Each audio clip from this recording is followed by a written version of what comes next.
How depressed.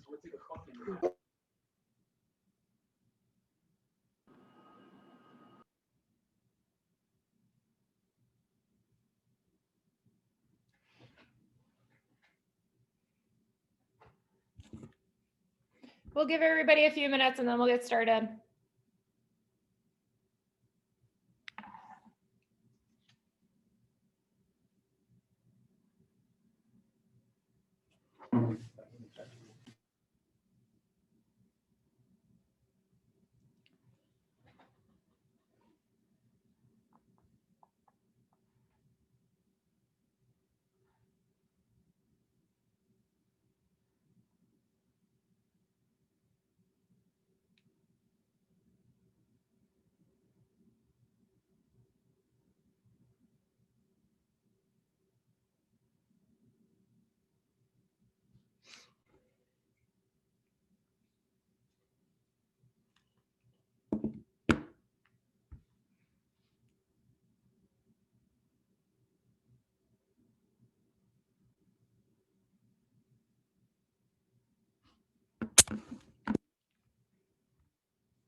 All right, guys, go ahead and turn on your video screens because we're going to get started.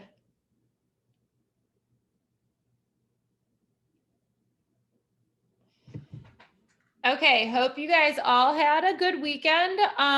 Just a few announcements before we get into chapter 7 and 8 today. It's not going to be a very long lecture, but you guys are going to have some homework that's due before Wednesday class when we're actually in person. Okay, your lab was due this past Sunday. I have not gotten around to grading them, but I did look them over, and it's about half and half of us have turned in the actual work that we have put in with the equations, and about half of us have not. I do realize it's very difficult when you guys are on an actual Word document, so feel free to write it all out, screenshot it and send it, or you can actually write out the equation in the Word document, whatever is easiest for you. However, if you guys do not turn in your work, I cannot look at your document and understand or know whether you guys have actually done the equation or not the right way. Okay, so if you did not turn in your work, I will give you until tomorrow, okay, end of day to turn it in. Otherwise, I am going to have to take points off. So think about that. It's not going to be a lot, but I do need to make sure that you guys are doing this properly, okay? Moving forward, anytime we have a homework assignment, you guys need to make sure that you guys are handing in your work. Okay, so when I get to the exam, I know if you guys are doing it correctly. I also don't want to just give you absolutely no credit if you get what I believe is the wrong answer or what the wrong answer is. But if I don't have your work, I can't see where you guys made that mistake. Okay. There are also a few of us that I think didn't quite understand or follow directions. So if I ever give you guys directions for a lab and you are confused, please ask. I know some of you did, and I'm glad that you did, and I was able to explain it. If I'm describing it in class or if it's on Zoom, these lectures are recorded, guys, so you can go back if you have questions and hear exactly what I told you needed to be on the lab, okay? I know we're hitting that middle mark. We don't have that much time left in the semester. We're kind of starting to drag. I totally get it. The weather is changing, but guys, keep on the gas pedal because you guys are doing well, and I don't want to take points off because you guys are not doing assignments correctly or you did not hand any work. Okay, so that's my little tidbit. Let's make sure that we follow directions, we get stuff in, ask if you guys have questions. Okay, all right, I'm done with that, except one other announcement. After Wednesday, I will have your grades tested because everyone will have, or tested, your tests graded because everyone will have done the actual exam. So I'll get you guys that ASAP and you can ask if you have questions. All right, questions thus far before I actually get into lecture? We're good? Okay.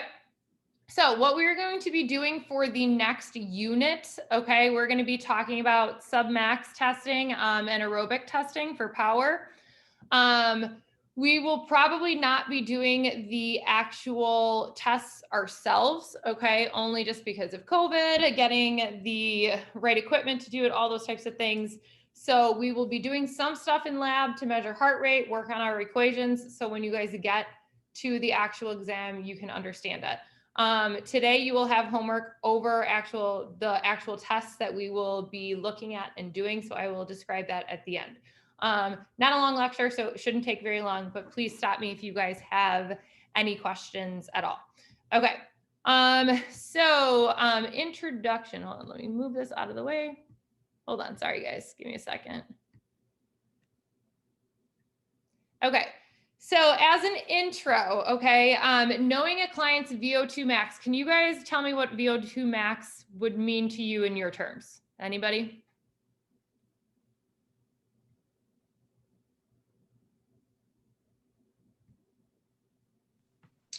Would that be like their max oxygen intake? Exactly. So not necessarily the intake, but you're right with the max oxygen part. It's how well your body is actually using the oxygen. Okay. So how you are utilizing it for muscle contractions, things of that nature. So when you test someone's VO2 max in a clinical setting, it'll test the amount of oxygen that you actually use, and then it'll go against the amount of carbon dioxide that you are expelling out to your body, as well as testing your blood pressure and your heart rate. So VO2 max essentially is just how well we utilize the oxygen in our body to perform the exercises that we are doing. Okay, it is a useful tool for exercise prescription and also diagnostic testing in at-risk clients. So obviously exercise prescription, we have to think of certain athletes, certain marks that we want to hit. Okay, so we maybe will be using VO2 max for something like that. Someone that has trouble utilizing oxygen through their lungs or something is wrong with their heart, we can also use VO2 max as a base or something that we want to go to in actual diagnostic testing for at-risk clients, okay? Excuse me. All right, so the test can be maximal, okay, or submaximal. So maximal is to the point of pure failure, okay? And then submaximal is before that, kind of at that sub mark. Okay, the reason that maximal testing or submax testing is a little bit easier, maximal testing is very, very taxing on the body. If you guys are not in a clinical setting and you don't have someone to actually administer the test correctly, there could be injuries. You also tend to need very high caliber equipment. Okay, it's not something that can just be done with your heart rate. It's actually measuring the intake of oxygen and the exhalation of carbon dioxide. Okay, so we are not going to be focusing on the maximal level. We are going to be focusing on the submax level. Okay, obviously it's a little bit more practical. It's something that's pretty easily measured, okay? It might take a little bit of practice, but any clinician or personal trainer or anything along those lines can actually test VO2 with a submax equation, okay? It does not require a lot of equipment, so you'll probably need a stopwatch, maybe a treadmill. You don't even need a treadmill. You could use a track kind of thing. You're going to have to know how to take someone's heart rate. Also blood pressure. We're not going to be doing blood pressure so much for this, but okay, so it doesn't require any of that expensive metabolic equipment, okay, that a very high-tech lab would have, okay? Submaximal testing is basically an estimate. So it's not that 100% exact number that you would get with maximal testing, but it is definitely something that can be used. Okay, we obviously already talked about how it requires knowledge and skill. Anyone can do it, but you do need to make sure that you understand the reasonings behind it and actually practice doing the test that is at hand. Okay, so there's different types of submax testing. Okay, so we will get into these, and then there's also some other aerobically challenged ones that we will also get into. So bench stepping, this is going to be on your assignment. So your cycle ergometer, that is not going to be on there. A treadmill test. So we have like the Queens College step test. We have a 1.5 mile run, 12-minute run test, all these types of things that either you could do on the treadmill, obviously, or you can do out in the field on a track or a grassy area, okay? Submax tests are going to measure your heart rate, like I've talked about, okay? Your heart rate is going to be a big portion of this, okay? Blood pressure as well, and also patient symptoms, okay? So you're going to be monitoring your patient's symptoms, okay? There's a slide a little bit later in the lecture that tells you if they experience certain symptoms that you are obviously then going to need to stop. So you're going to be, they're going to be experiencing a change in breathing rate, change in heart rate, things of that nature, sweating, all those types of things. Okay. It also measures your ergometer work rates. Okay. This is done on a bike. We're not really going to be doing that, but I will find a video for you guys to look at because that's actually a pretty cool test. I got to do it once. It's not easy, but it is pretty cool. It's going to measure the time.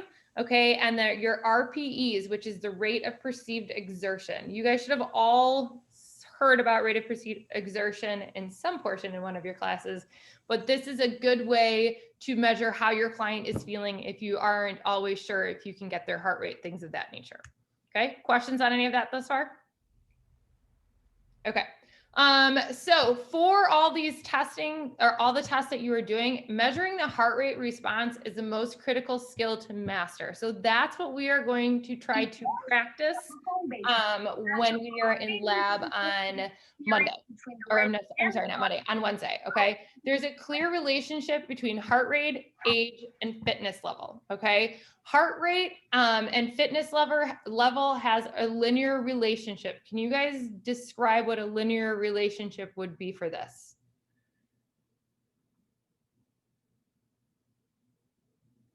So if you're thinking about your heart rate, okay, and your work rate. So what's going to happen to your heart rate as work rate goes up and vice versa? What makes it linear?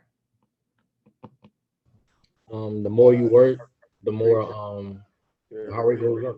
Yeah, so that's basically what that means. So your heart rate will increase as your intensity increases, and then vice versa. As your intensity decreases, your heart rate will decrease. Okay, so that's considered a linear relationship. Okay, so you guys have to think in terms when you're doing your labs and everything. As I exert more energy, as my intensity goes up, my heart rate should technically go up. Okay, there's also a relationship between age. Okay, normally as you age, your maximum heart rate goes down, and we will go into that a little bit in just a second here.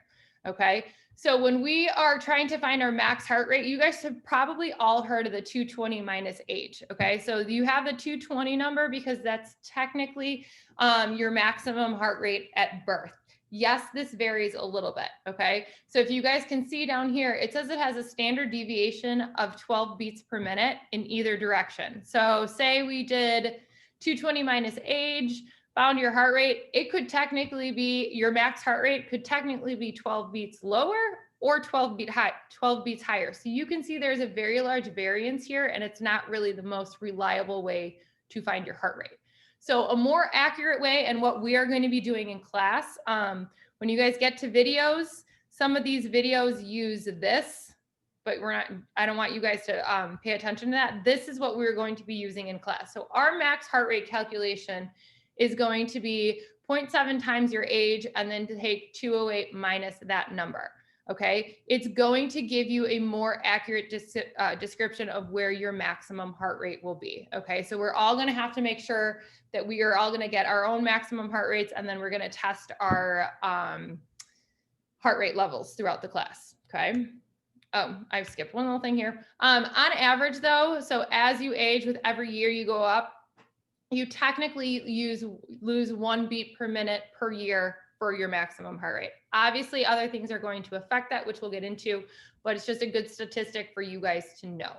Okay. For your heart rate and age, so due to several factors, okay, as to why your heart rate changes. Okay. So heart tissue growth, as you grow your tissue, or as you age, your tissue tends to stop growing. Okay. Your stroke volume development. Do we remember what stroke volume is? Anybody? This is a big thing in this chapter.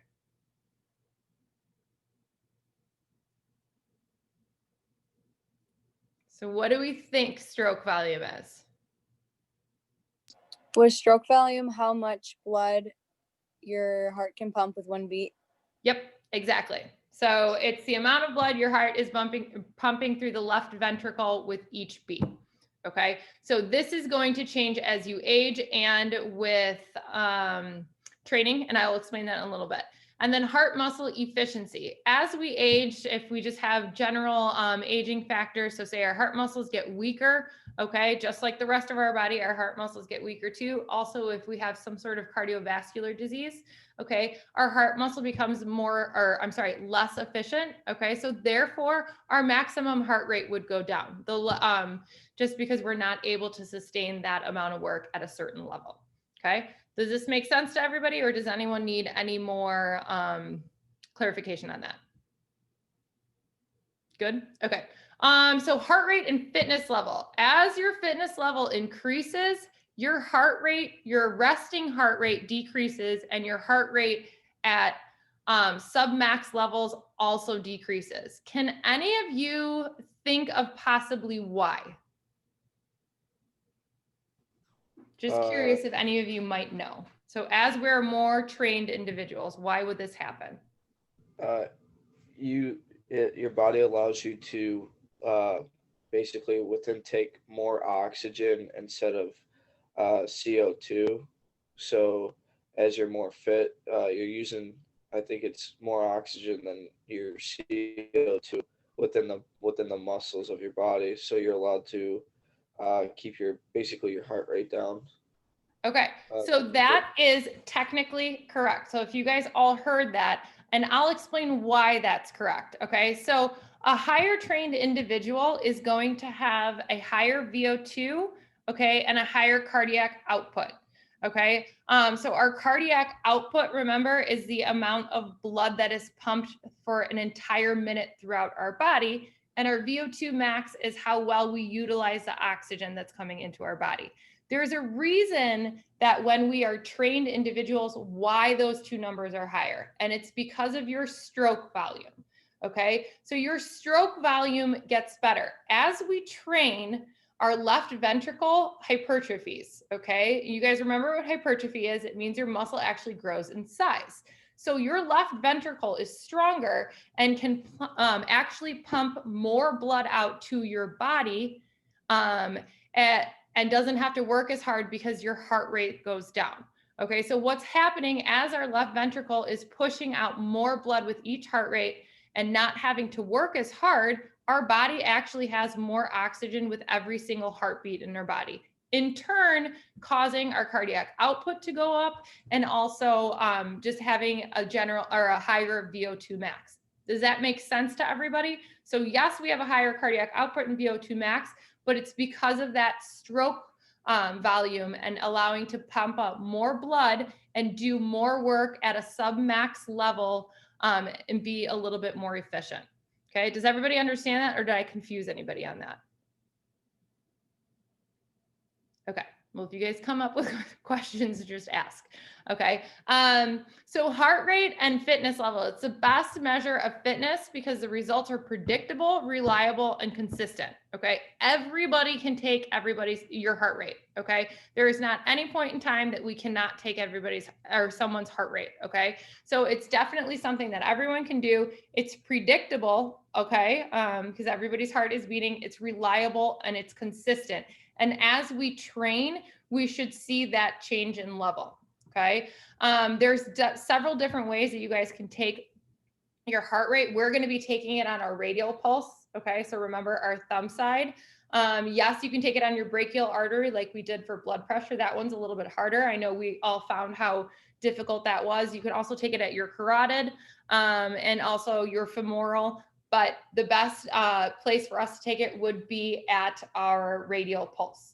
Okay. You can also take it with a stethoscope. Okay.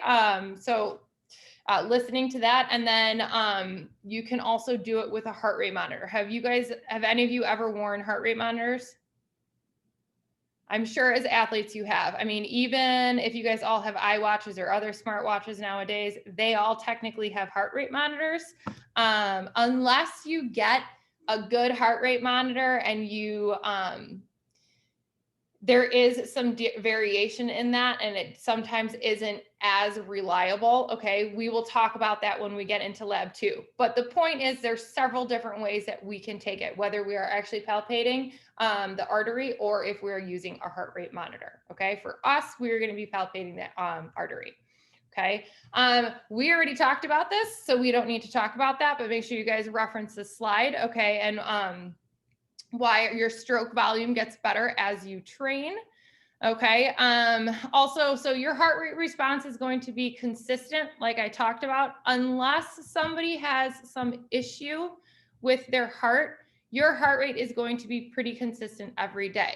If you guys sit down and you're taking your resting heart rate and we're doing it properly, we're letting the individual rest for 2 to 3 minutes, that should be a consistent beat every single time.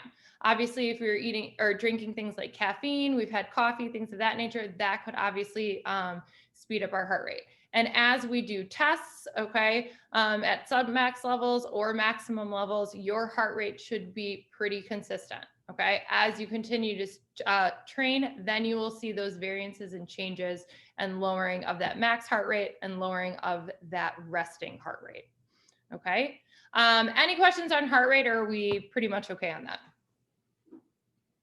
Okay, so what we are going to be testing in our labs is steady state cardio. Okay, so your steady state basically means the speed of the test is consistent and remains constant and the same. Okay, so if you guys were looking at an actual graph, when you are starting at point A and you immediately start exercising, you will see a drastic rise in your heart rate. Okay, that's just your body's response to an actual stimulus. As we continue to go, there might be a little bit more of a rise, and eventually it'll level off and just completely continue to go at that steady state. That, and if we were actually graphing this, and I'll see if I can actually find a video on that. It would be good for you guys to see that. You will see it level off. Your heart rate stays the same. You have now reached your steady state level. Okay, so when we were performing steady state tests, you're staying at the same speed. Everything stays constant and consistent. Okay, questions on that, or do we somewhat understand that? Okay, I just want you guys to remember that as you continue to go, your heart rate levels off, and that is your steady state. Okay, you can use a metronome. Do you guys know what a metronome is? Okay, so it's one of those things that just has a constant beat. Okay, so if we were doing 1 beat per minute, it would just be like basically like you're counting. Okay, or it could be 2 beats per minute. So for your actual step test, you guys obviously would need a metronome because you have to follow the beats. Okay, if you are on a cycle test, if you're doing the cycle test, or if you are on a treadmill, you will need a speedometer. Okay, it'll look a little bit different on the bike as it does on the treadmill, but if we're thinking about a treadmill, it's literally just the speed that you guys are using. Okay, the reason you need these is to stay at that steady state. Okay, we've talked about how we are going to take our heart rate. Okay, We will be testing it with a stopwatch. Okay, if we guys, I know when we did this the last time, we just used the clock in the room or whatever. That's fine. Okay, we're going to be testing that again.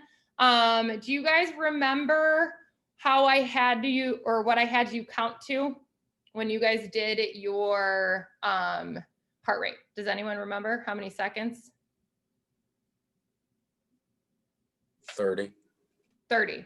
Okay, you can do it many variations. So you can do it for 6 seconds multiplied by 10, 10 seconds multiplied by 6, 15, all those types of things. I like doing 30 seconds only, especially if you guys are at rest. Okay, because it's easier to feel those beats. As exercise goes up and our heart rate increases, trying to sit there and count your heart rate for 30 seconds gets a little excessive.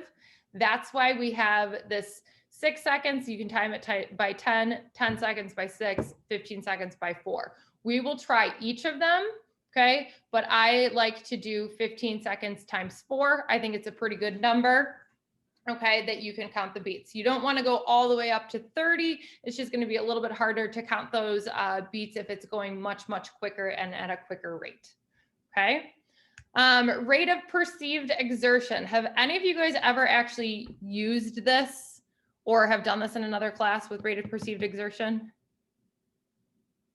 It's okay if you haven't. Okay, so there's 2 different scales. One of the other scales is literally just from 1 to 10. This one is from 6 to 20. So this is kind of considered the better version of it. Maybe a little bit easier or a little bit more accurate. I still think it's somewhat difficult, but basically your rate of perceived exertion is how you actually feel as you are performing the exercise. So rate of perceived exertion is something that anybody can use, okay? So if you are working with a client that, let's just say an overweight individual, okay? And they come in to do a test, things of that nature, the chances of them getting tired quickly is pretty high. So a lot of the times using rate of perceived exertion the first time through is good because they can immediately tell you how they feel. So if you look over here, your rating of 6 is no exertion at all. So it's like if you guys are sitting down. As you go up to 13, I know that seems kind of funky because it goes from 6 to 13 to 20. It's somewhat hard. Where you really want to start looking at it is a 15, which would be considered hard.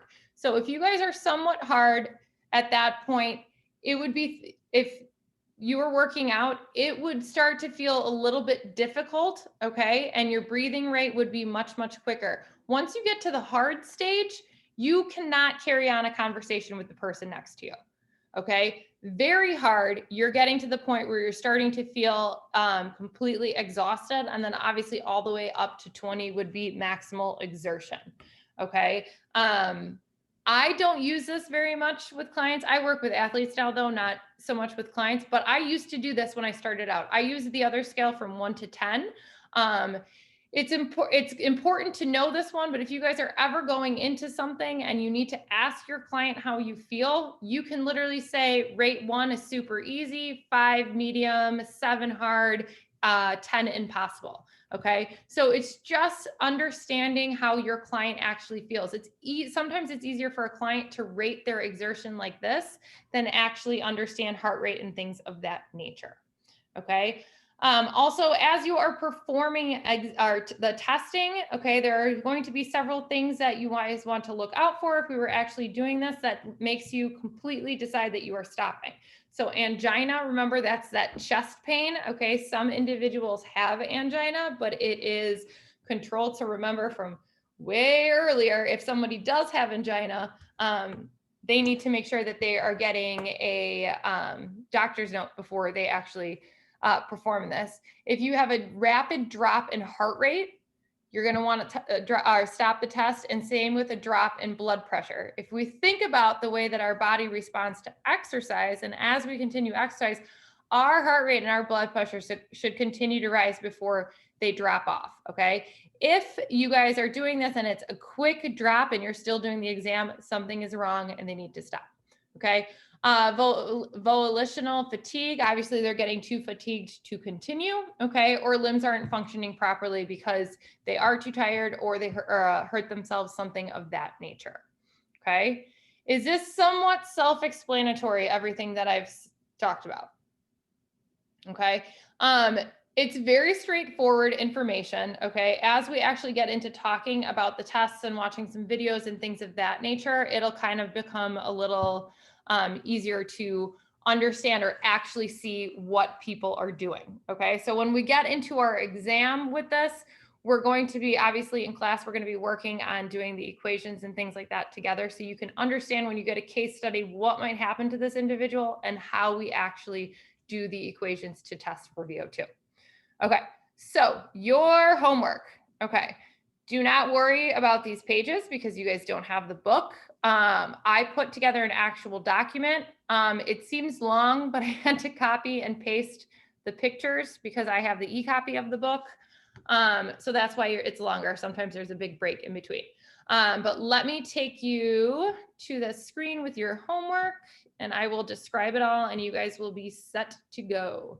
Okay, so if we can see this right here, okay, it's going to go through 4 different tests. Okay, so we have the Queens College test, the Ebeling test, Cooper test, and Rockport test. Okay, so what I want you guys to do in your assignment, you may think this is silly, but this is the best way to learn this stuff. And you guys need to know how to administer every single one of these exams, even if we were not actually doing it in our lab. Okay, so this is all out of your book. Okay, so you're going to have to read through all of this. It's going to give you, going to let you know about the exam. It's going to give you the steps taken for the exam, or not the exam, the test. Oh boy. And then at the bottom of each is a YouTube video that I want you guys to watch as well. These YouTube videos are not long. At most, they're 5 minutes, if that. Okay. So then as we go down, then we have the Ebeling test. Okay. It's going to give you all of this. Same concept. We have the Cooper 1.5 mile run walk test and the 12-minute test. Okay. And then lastly, we have the Rockport fitness walking test. Okay. Looks like a lot of information. Don't let it deter you. Okay. What you guys are going to need to do is go through each of these tests. Okay. Read through it, watch the video, familiarize yourself with this. Okay. When we get to lab on Wednesday, we're going to talk in depth about these. You guys need to know them.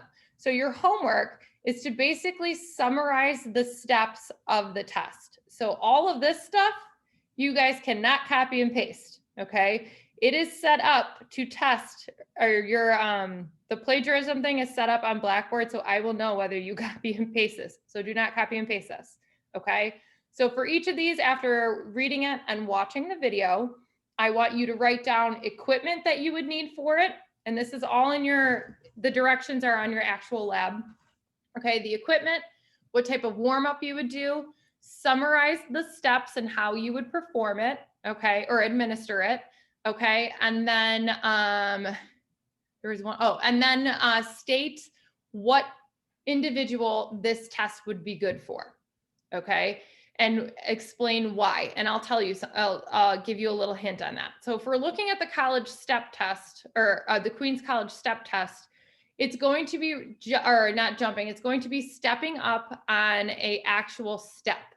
Okay, so if we're thinking about what these, who these tests would be good for, okay, I'll give you one answer. You're gonna have to come up with another one for this.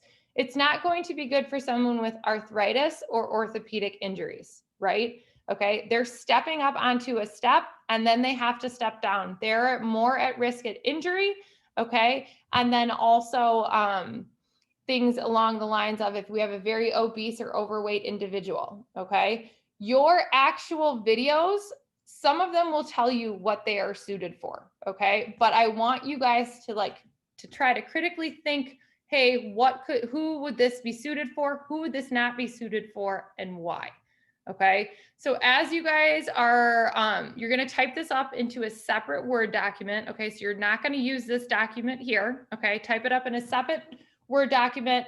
It is due by class time next week, okay? You can either turn it in on Blackboard or you can print it out and hand it to me directly. It doesn't matter either way, okay? But it needs to be due by next class period, okay? So by the time we start at noon, okay? Are there any questions on what your homework entails? It's not hard stuff, okay? But I'm looking for you guys taking the time, reading it, and putting the effort into these assignments, okay?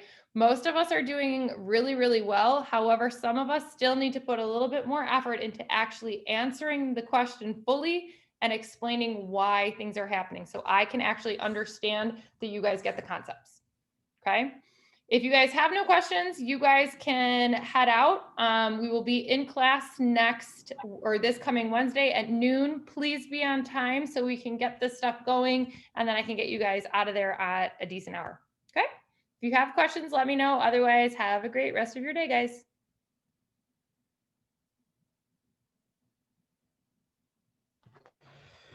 Is there by chance